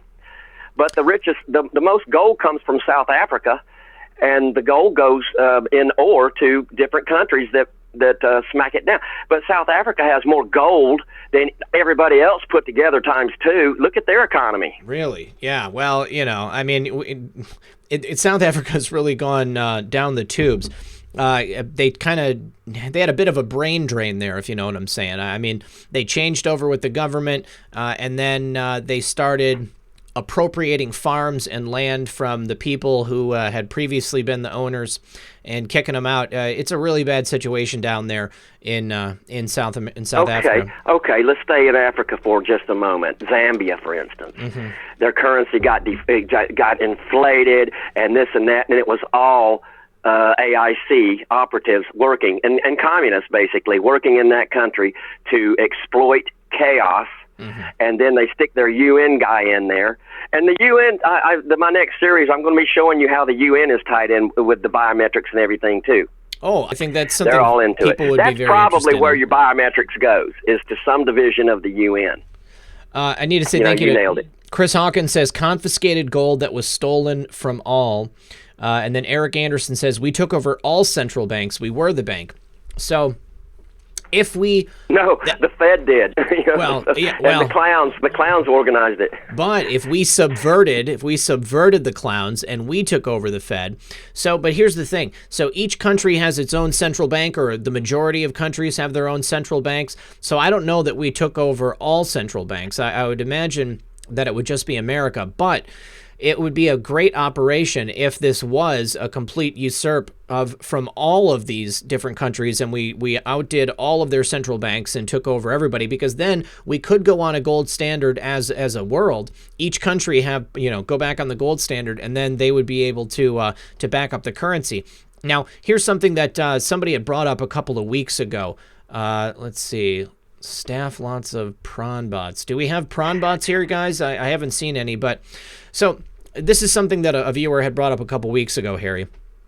If instead of gold, what if they used other commodities and natural resources of a country, like iron or copper, and use that as backing for the money? Because then countries that don't have gold would be able to use other natural resources that are plentiful in the country. Would that work? Well, I always thought years ago you could use washers that were made of stainless steel or titanium and do the same thing. Yeah. When was the last time you bought a 5/8 washer in titanium? They're like $200 a piece. Oh, wow. Or stainless steel flat washers. I mean, they're actually worth some money. Yeah. The thing is it doesn't really matter, because the people who actually print the money for the central banks are all tied in with the circus. So, for instance, Mike Pompeo or Brennan or Clapper or somebody just pick up the phone and say, oh, by the way, you're not getting any more of your currency, and your currency is now worthless. Click. And that's all they got to do. And then it happens again, just like it did in Zambia with when the inflation Zimbabwe, where the inflation just shot through the roof. I don't know. Did I send you one of those? $1 billion? No, you didn't. Did I throw one of those? No, one of those? I would love to have one. That's just one African country. Just one. And they've done it all over Africa. And Africa is always in chaos. It's always tribe against tribe, people against people, boundaries and borders being disputed, riots in the street, all over. And it's all seeded and propagated by the circus. And when you say the circus, what do you mean by the circus? The AIC. Okay. All right. Well, listen, you guys, it's time to open up the phones. I put the information to call in on the screen right there.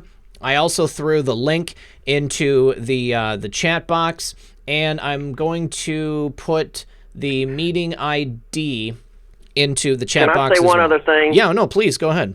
Okay. I want to just tell your audience that for the past 4 years, in public, I wear my gloves and my mask, and I'm in several people's houses a week, and I wear my mask and I wear my gloves, and in 4 years I have not even had to blow my nose, so I can tell you it works. Okay. Yeah, I mean, there's something to be said for preparation. I totally get it. Need to say thank you to Cherie, where we go one, we go all. Could it be that Russell J. Gould, postmaster from War Castles, will destroy the Fed? Gold equals Gould. Russell J. Gould has mining rights in the, I guess, I don't know if it's for the world or the United States, but I've heard stuff about Russell and gold before, so that would be very interesting. Alan Barbado says, I have critical...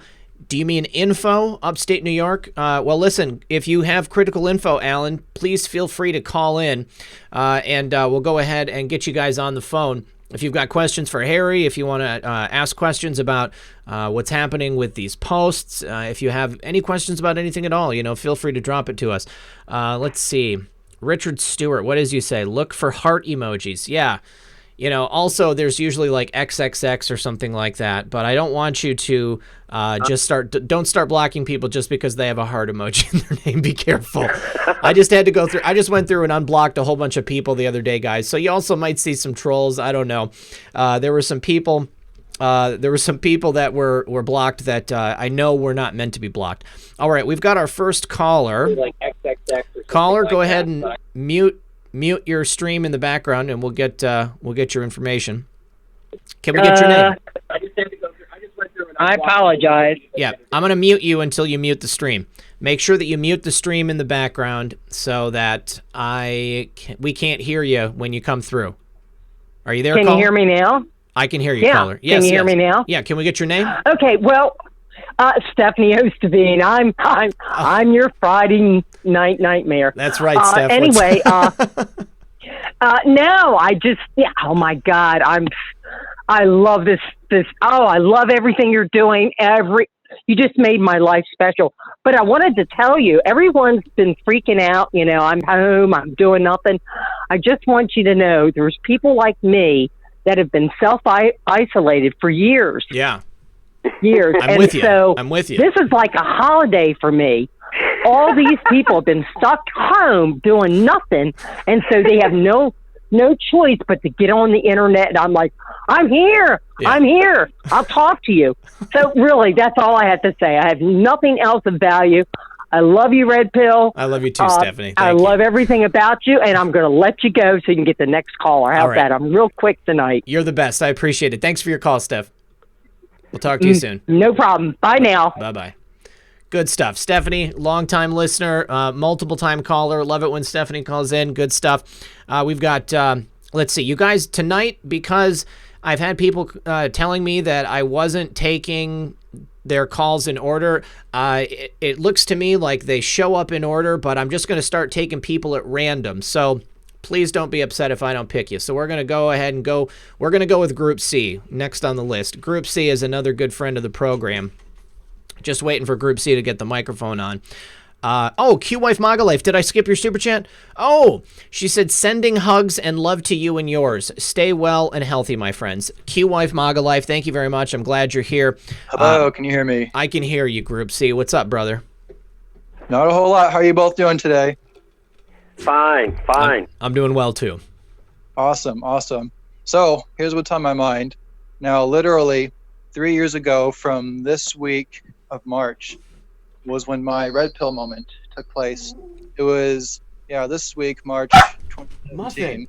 I was right in the middle of college. And, like everyone else, when I learned about the truth of our reality, being in college, I later occurred to me that, so this is why I'm digging myself deep into debt, over an education that's run by what I now realize to be a corrupt establishment. Mm-hmm. Yep. It was in that moment that I began to realize there's something wrong with the monetary system. There's probably some reason related to this as to why a lot of countries are in third world status, and so that led me to doing research on all this stuff with money. And then when I learned about the central banking cartels, it all made sense. And I gotta say, learning all this stuff and then being in college, surrounded by people who had no idea what the hell was going on, it just, oh my gosh, I could not focus at all in college, and I barely got through my remaining quarters for that year alone. Right. And let me tell you. Well, I can tell you one thing, sir. You will thoroughly enjoy breaking the currency code. Unfortunately, economists don't study currencies. You know, they just look at the ticker tape. But looking at the money is quite interesting. You know, when I was in grad school, Group C, I was in class and the professor was talking about the scarcity of money, and you know, saying, well, you know, there's only so much money to go around. And I was like, actually, they can print as many dollars as they want, and they have been, you know. I mean, it's just, they can just go ahead and put it on a printing press and come out. It has no value. And everybody in the class got so mad at me. They were like, what are you talking about? What are you talking about? And I was like, well, this is the truth, and I'm just trying to help you guys out. Jeez. Fiat money is the value of it is pretty much backed up by how strong your army is that can support it and back it up. Yeah. Tanks, missiles, aircraft carriers, whatever. And I think Trump may see that instead of giving it all away. Hey, look at what we've got here. You know? That could be. You know, well, go ahead. Just real quick. So I understand Trump said, you know, we can't make America great again without making the rest of the world great again, you know. So I think a lot about what will the shift in our currency do to the currencies of other countries. Any of you have any idea? Well, that remains to be seen. Yeah. You know, I mean, somebody in the chat, when they said that we took over all central banks, I think that would have to be the only way that it would work. I mean, we would all have to be unified in terms of how our money was valued, because if it was all backed up by gold, then everybody's currency would have the same value. But I mean, with respect to how much gold they have, you know, I mean, there's definitely going to be some countries that that don't have it backed up by gold, but you know, I don't know. Perhaps we need to have some type of unit of or standard of measurement for value and apply that unilaterally across all currencies on the planet Earth, and then maybe we would have no income disparity. Makes sense. Yeah, yeah. All right. I'd like to say something about Zach Voorhees and the other guy that came like a week and 2 weeks after him. Ryan was his last name, Dr. Ryan, or okay. What they were saying and how they went through the front door, and I came in the back door to the same conclusions. I don't know what that is. Well, listen, Group C, thanks for your call, buddy. I appreciate it. Thank you. You both have a good night. You too, brother. We'll talk to you soon. Okay, bye. All right. I need to say thank you to Behold a Pale Horse. Says, Oprah GR, how do you catch a fish deep? Are you trying to catch a fish in Grand Rapids? Silver Sister says, I bought silver at $17 an ounce. Will it ever be worth substantially more than my investment? Well, that's the thing. Right now, silver is being artificially, you know, deflated. It's being kept down. So if we are the holders of the central bank and our precious metals are what's used as a measurement of how you know what money is worth, then I would think that the value of gold and silver would probably increase exponentially. I've been hearing that for a long time. Brittany Taylor says, bad vibes from Jeepers Creepers. Yeah, that movie gave me bad vibes too. It was very scary. Behold a Pill Horse joined as a member. Thank you. And then Chief Smokey, thank you for that thumbs up as well. All right, bringing in the next caller. We're going to go with Techno Axe. Good friend of the program. Techno Axe coming up. Honey, yeah, I love you, honey. What are you saying? So do we have a more sophisticated system of bots in the chat now, guys? Anybody? Do we have more sophisticated bots in the chat now? Technoax, are you there, bud? Yeah, hold on just a second. I'm here. Hey, yes. what's up, brother? How you doing? Hey, good. So I've been listening to the back and forth about the gold and stuff like that. I feel like right now what's the most important thing, honestly, is that Trump is taking control of the Fed because he's got control of basically the money system, whereas previously we did not. Right? Yeah. Because that's the thing. Back in 1913, basically the Fed took the money system out of the hands of the U.S. government, and now theoretically we have a little bit more control in the government of the monetary system. Right. So, I mean, hopefully that allows us to set the standard. We can go ahead and, have an accurate valuation for currency if they're using gold and silver to back it up. I mean, because right now it's just like you said, Harry, it's based upon how many aircraft carriers or how many foot soldiers you have. And this may be and all they would have to do, and there's been some trials at it, is change the style of the inks. And they're going to leave the paper like it is, because American money is printed on the thickest currency. American money and anything coming from the American banknote company is 0.004 of an inch thick, and it's thicker than anybody else's. Yeah. Also, just keep in mind that before even Trump was elected, countries like China and, well, I know you said tungsten, like gold and stuff like that, but even Russia has been stocking up on their version of gold to kind of like back things up just in case the dollar like crashed. Mm-hmm. Like all they got to do is make the brick, put a stamp on it, record the weight. Nobody weighs each brick every time it goes into a place. It would take forever. The man hours, the labor, and that's the whole deal with it. You make a brick that's 70 pounds, and you put the number on it. That brick is understood as that brick. It's got its serial number on it. They don't go weigh it every time, So what kind of tracking do they do for that, Harry? I mean, is it like when it's created, do they have like a unique identifier for it, and then that just goes into a database, and then if it transfers hands, they just transfer that record? As far as I know, it's all done by stamped serial number. They don't have barcodes on them, or they haven't, that I have ever seen. Okay. There's no barcode or a scan code or anything like that. Have you ever seen like a kilo of gold, like a gold brick? Yes. Yes, you have? I used to have like 20 pounds of gold, but I, sold it all. And what somebody was asking about, can she sell her silver at a significant rate? Yeah. Well, if you buy silver online, try taking it down to your local coin shop or your local gold and silver dealer, jewelry store, whatever, and try selling it to them. Yeah, they're not going to give you. They're going to ask you, where'd you get it? They go, I bought it online.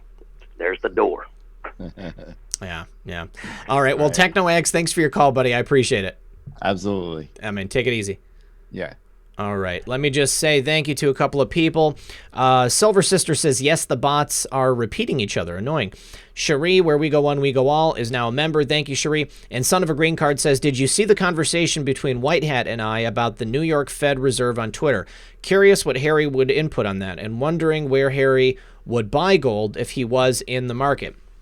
Harry, obviously, Noble Gold is a sponsor of one of mine. I know their prices on gold. I mean, it's pretty fair. I mean, when you look at gold and silver dealers, it's someplace on the internet. As long as it's not a numismatic, I mean, it's like standard pricing. Okay, then take it down. Okay, let's say that you needed to compensate it and put it into cash. Yeah. Where are you going to? Who's going to? Is Noble Gold going to buy it back for what you paid? Probably not. I don't think anybody will. No. So, see, when you buy an ounce of gold, you pay more for it than what spot is, and when you sell it, that's where they stick you. Okay. So where would you buy gold? From the closest coin dealer that you have and that you have down the street. Okay. And if you leave town, you either want to sell it back to him or get a letter or something, because when you go to the next town and you go in with your coin, and where'd you? I brought it down. Well, I don't know you. Yeah. Stephanie says, what's this about China suing the U.S. because they say we gave them the virus? Are they suing us? That's insane. That is insane. We're going to go. No, what do you think? Once you see how deep these companies and these biotech and these companies are intertwined with the AIC, I hate to say it, but it's possible. Okay. Wow. Well, I'll be keeping an eye on that. Thank you, Stephanie. And then Behold a Pale Horse says Trump's last visit on his campaign was Grand Rapids in 2016. Okay. And I'm assuming that has something to do with Oprah. We'll check into that. But Gaffer Anon is the next caller. Gaffer, what's up, buddy? Hey there, long-time viewer, first-time caller. Glad to have you on the show, man. Glad to have you on the show. Hey, not a problem. I actually just wanted to share a story that I had firsthand experience. Back in 2014, I was part of a VIP tour to the U.S. Mint in Washington, D.C., and we got the opportunity to actually go down on the Mint floor to see the actual printing of the currency. And, I was sitting there watching, the plates and everything getting produced. And, that was kind of another red pill moment for me where I just realized, hey, this is just a big printing scam operation. Right? Exactly. And then seeing huge pallets of shrunk wrapped $5 bills sitting off in the corner, thinking it looked exactly like Costco for money. But the really sad thing was at one end of the room, there's a neon sign in kind of a rainbow color that says, "Don't worry, if we run out of money, we can always print more." Oh, that's cute. Okay, now, following up on what he just said, is these tiny countries that have these beautiful currencies with all of these security measures embedded in them, well, somebody's got to design those plates. Somebody's got to provide and pay for the ink.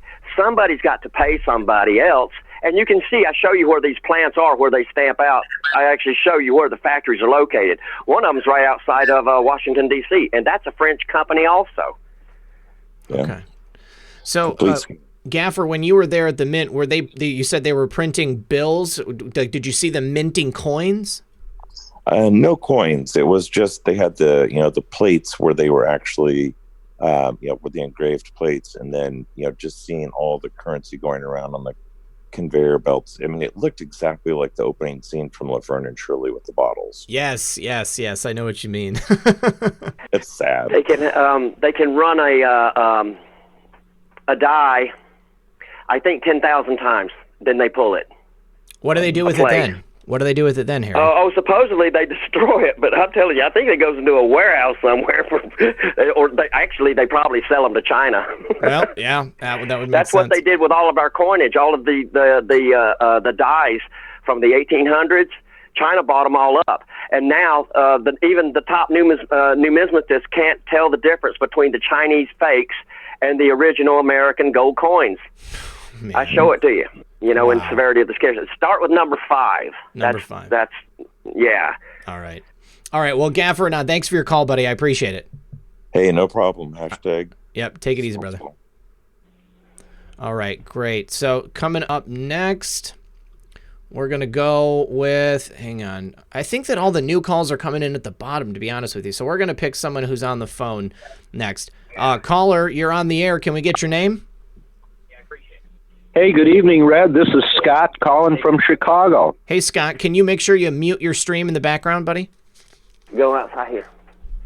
Roger that. Just did. Thanks, buddy. Okay, sweet. So, Scott, thanks for calling in. What's your question for Harry, or what's your comment?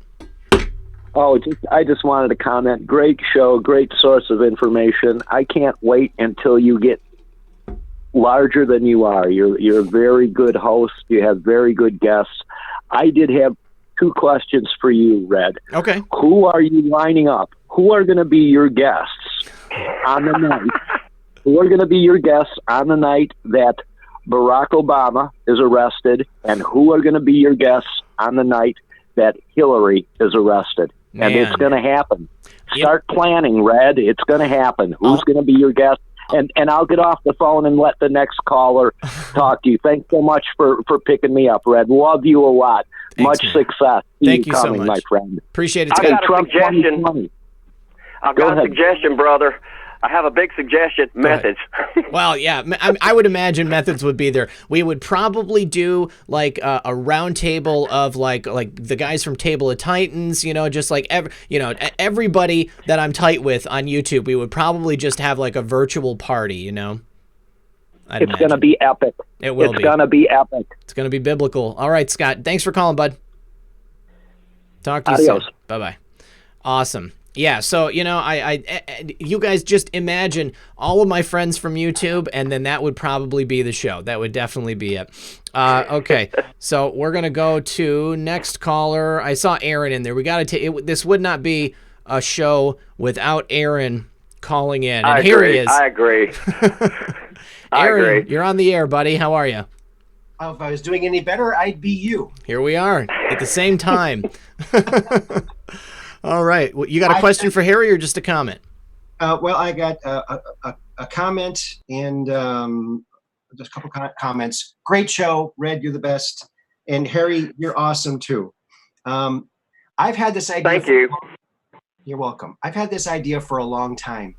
Instead of going to gold or silver, why not an alloy, some gold, some silver, some tungsten, some copper, whatever mixture is the most stable monetarily.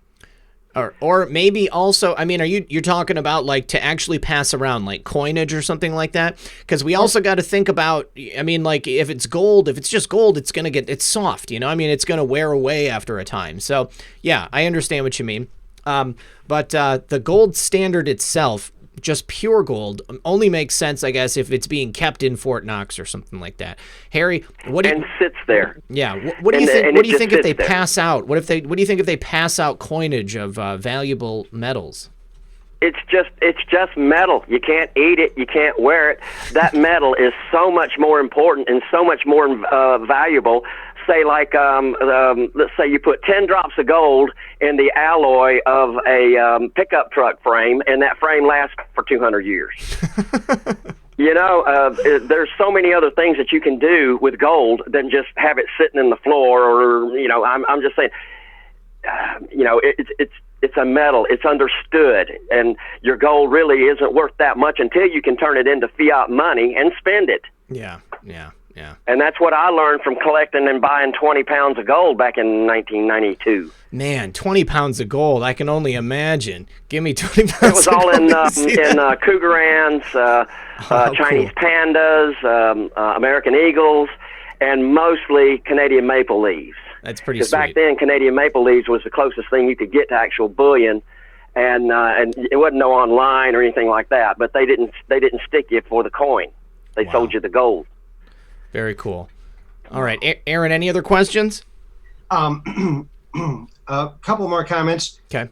It's money. It's just dirty paper. Yep. And apparently, according to people who claim they know, we're the only planet that uses a monetary system. Well, they're more evolved on other planets, so they don't need money, or is it just like, I don't know, like a trade between people? Like you do something, or I mean, like, are people exchanging value on other planets, or are people just helping each other out? Like you see Star Trek, you know, like I always kind of put it up against Star Trek. Everybody has a skill. They just help everybody out because they're more evolved. And I don't know that our world would have the capacity to do that. It's going to take a long time before we can get there. Currency could actually just end up being nothing more than your biometric print or your thumbprint, for Pete's sake. Just that's it. And that's where it's going through with the cards. And that's the back door that I came in from Zach Voorhees and Mr. Ryan, was the fact that the card companies are tied in with the biometric companies, and the currency is going to be a thing of now. They've got clear currency that you don't even have to have paper or colors or anything on it. Yeah, I've seen it. All right, Aaron, I want to get one more caller in, buddy, so thanks for calling. Appreciate it. We'll talk to you soon. Bye, Aaron. Nice to meet you over the phone, brother. Aaron's a good guy. Okay, one more caller for the night, you guys. We're going to go with this caller right here, 8245. Caller, you're on the air. Can we get your name? This is Jesse from Bayonne, New Jersey. Jesse, how you doing, friend? How are you? I'm doing good. Good. What's your question for Harry? So I figured everything out. With everything going on with, the virus, this and that, and politics, if you think about it, if this virus originated from China, which Trump has been talking about for the past I don't know, maybe 10, 15 years. If his agenda is to keep foreigners out, especially illegal foreigners, and just so happens that the virus came from China, for that reason alone, the wall should get 10 feet higher, right or wrong? Oh, totally. Yeah. I'm surprised that we didn't use this as a reason to close the border sooner. Harry, what do you think? Well, I don't know. I'm wide open. I have no objections to that opinion at all. I'm going to be pointing out in my next series how immigration has been a problem since the late 1800s. I'm going to show it to you in the book, and that's what I do, ladies and gentlemen. Is I show the books where the data comes from. I don't make up anything. I do my best to keep my opinions out of it. Some of it's kind of funny sometimes, but I'm going to just show it to you. Immigration, patriotism, and through the years and what happened. Yeah. Well, I'm going to show you. There was a place, 1950, where they said all these illegals get vouchers and whatever, and they had so many illegal aliens. There was no way to process them. There was no way to put them up or deport them. No finances to deport them, so they just turned them loose. Yeah. Okay, you know what?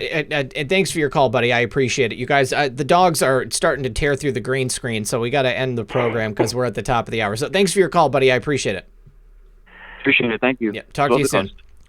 All right, so I just got to do a couple of quick thank yous. Jennifer4327 says, underwriters were in charge of student loans, then the government took it over. Now you can get a degree in women's studies for $100,000 and make almost as much salary as a ditch digger when you graduate. Great point. Shannon Rose Smith, Trump hijacked the Fed from the cabal. Beautiful. What a time to be alive. Stay healthy, team. Social Observer says, coin dealers use magnets to sort out the fakes. Eddie Mitchell says, love your red pill. Freedom is around the corner. Slaves no more. It wasn't yet. I did it. I don't understand. Oh. I turned off. I shut Harry out of the call instead of the caller. That was not supposed to happen. All right. And then Social Observer says currency value is your ability to convince worth. And Alan Barbado says, I'm on the phone. Critical info. Alan, I'm sorry. We're at the top of the hour, buddy. I don't know your phone number. I don't know which one you are. Alan, which one are you? Is it just your phone number? And it looks like you've already hung up. Okay, Alan.